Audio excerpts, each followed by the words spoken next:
একটু নিয়ে যান তো, জরুরি একটু কাজ। আমার লোক আছে একটু সামনে নেমে যাবো ভাই। ডিম পাহাড়ের উদ্দেশ্যে রওনা দিলাম। সামনে ছেড়ে দিয়ে কি করে হাত ধরাইছে। একটু নিয়ে যান তো, জরুরি একটু কাজ। আমার লোক আছে একটু সামনে নেমে যাবো ভাই।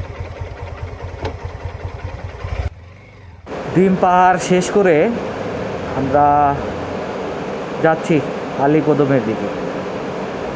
তো এইভাবে অপরিচিত লোকজন আসলে নিয়ে যাওয়া, সেটা একটু খারাপ অভিজ্ঞতাও হইতে পারে অনেকের ক্ষেত্রে। যা যা দেখি, কোনো বিপদ আপদ হইতে পারে, উপকার করতে যায় নিজেরও বিপদ হইতে পারে।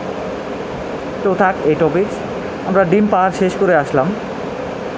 আমরা খুব দ্রুতই আমাদের যে চেকপোস্ট আছে, সেই চেকপোস্টে আশা করি চলে যেতে পারবো। এই পাহাড়ের রূপ বর্ষা ছাড়া আসলে আপনি উপলব্ধি করতে পারবেন না, সম্ভব। এই একটু একটু বৃষ্টি হয়েছে, তাতেই মানে প্রকৃতির সাজ মনে হয় যে প্রকৃতির লিপস্টিক, তারপর আর কি চুনো পাউডার, কাজল, এগুলা দেয়া সাইজা বসে রয়েছে। যখন এই বৃষ্টির মৌসুম, বর্ষা মৌসুম আর তখন এর রূপকথ দরজায় মানে দেখবে, চিন্তা করে মানে এটাতে কি বলা যায়, ওয়ার্ল্ড সুন্দরী, বিশ্ব সুন্দরী, রাইট। এখানে একটু বৃষ্টি হয়েছে, তাতে প্রকৃতির সাজ রূপ অনেক বেড়ে গেছে। আমরা তাহলে চারটা বাইক আসছিলাম, 4 বাইকে 6 জন।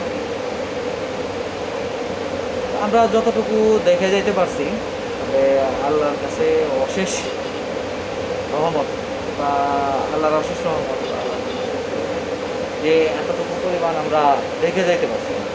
তবে মনের ভিতরে একটা আক্ষেপ থেকে গেল যে আমরা কোনো সময় যদি আবার আসি, তাহলে আবার শীতে আসবো, বৃষ্টিতে, বর্ষাতে আসবো। এখানে রাইডিংয়ের অভিজ্ঞতাটা অন্যরকম লেভেলের, যেটা বলে বোঝানো সম্ভব না। তবে এখানে আপনারা যদি কেউ আসেন, তাহলে আপনাদের কাছে অনুরোধ থাকবে আপনারা একটু বাইকে রাইড করুন। এখানে তাহলে আপনি মানে আপনার মনের মতো জিনিসগুলো পাবেন, অনুভূতিগুলো পাবেন। তবে জীবনে যদি কখনো আমাদের মানে আমার যদি সুযোগ হয়, তাহলে আমি আবার বর্ষা মৌসুমে